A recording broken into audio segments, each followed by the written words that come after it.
वहीं इस हमले के बाद रूस पूरी तरह से तिलमिला गया है। यूक्रेन की राजधानी कीव समेत तमाम प्रमुख शहरों पर रूसी सेना ने हमले तेज कर दिए हैं।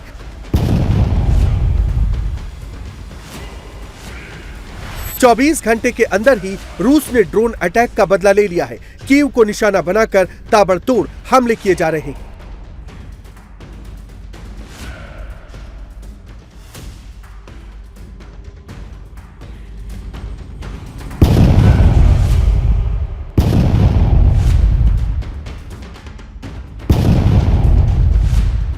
तबाही की ये तस्वीरें कीव की हैं, जहां रूसी ड्रोन हमले के बाद एक बहुमंजिला अपार्टमेंट में आग लग गई।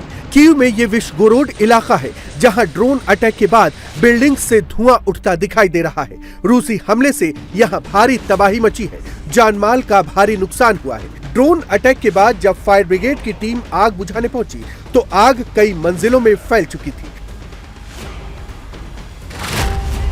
रूसी हमले में कम से कम 2 लोगों की मौत हो गई, जबकि 11 लोग जख्मी हो गए, जिनमें एक बच्चा भी शामिल है। इससे पहले रूस ने कीव पर भीषण हवाई हमला किया था, जिसमें कम से कम 3 लोगों की मौत हो गई थी।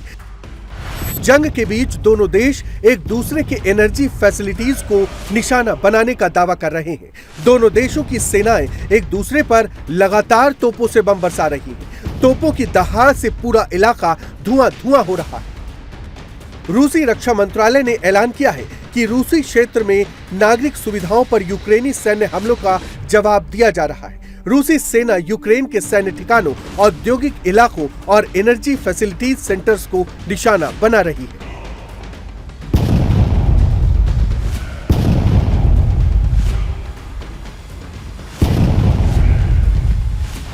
रूस का दावा है कि बीते 24 घंटे में रूसी सेना ने यूक्रेनी हमले को विफल किया और यूक्रेन के बुनियादी ढांचे, लॉन्ग रेंज ड्रोन डिपो समेत यूक्रेनी सैनिकों के ठिकानों को निशाना बनाया।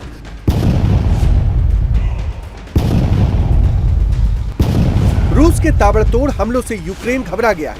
यूक्रेन के राष्ट्रपति वोलोदिमीर जेलेंस्की ने रूस पर ज्यादती करने का आरोप लगाया है।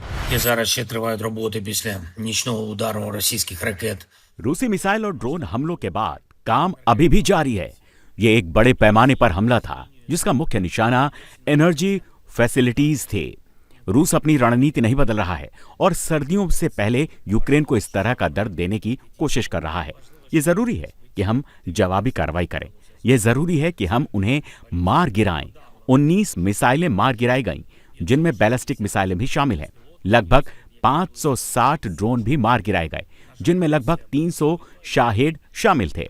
दुर्भाग्य से सभी ड्रोन नहीं मार गिराए गए और वायु रक्षा को मजबूत करना पहली प्राथमिकता है। तेल टैंकरों पर हमले के बाद रूसी सेना यूक्रेन में जमकर तबाही मचा रही है। सैकड़ों ड्रोन और मिसाइलों से लगातार हमले कर रही है।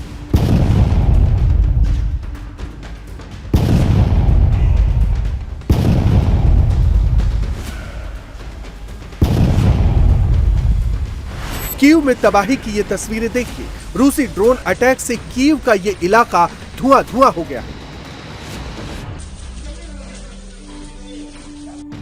कीव के आसमान में सैकड़ों ड्रोन अचानक आते हैं और फिर बमबारी शुरू हो जाती है।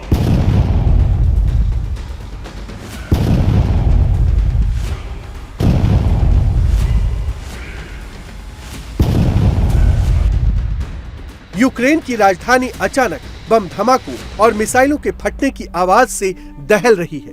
मल्टी स्टोरी इमारतों से आग की लपटें निकलने लगी हैं। बड़े बड़े फ्लैट और रिहायशी इमारतें आग में जलने लगी हैं।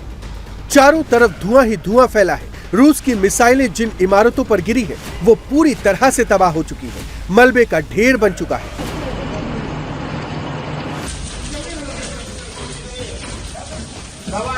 काला सागर में रूसी तेल टैंकरों पर हमले के बाद पुतिन भड़के हुए हैं। यूक्रेन की राजधानी कीव समेत तमाम अहम ठिकानों को धुआं-धुआं कर दिया गया है, तो दूसरी तरफ यूक्रेन डर के मारे भागकर अमेरिका के पास पहुंच गया है।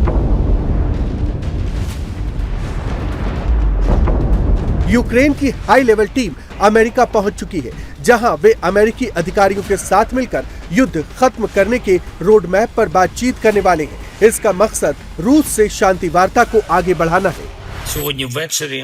за американським часом. यूक्रेनी प्रतिनिधिमंडल पहले ही अमेरिका में पहुंच चुकी है और जिनेवा बिंदुओं पर आधारित बातचीत जारी रहेगी। कूटनीति सक्रिय बनी हुई है। अमेरिकी पक्ष रचनात्मक रुख अपना रहा है और आने वाले दिनों में युद्ध को गरिमापूर्ण तरीके से समाप्त करने के लिए कदमों को अंतिम रूप देना काफी अहम है। यूक्रेनी प्रतिनिधिमंडल के पास आवश्यक निर्देश है और मुझे उम्मीद है कि टीम यूक्रेनी प्राथमिकताओं के अनुरूप काम करेगी। З чіткими українськими пріоритетами.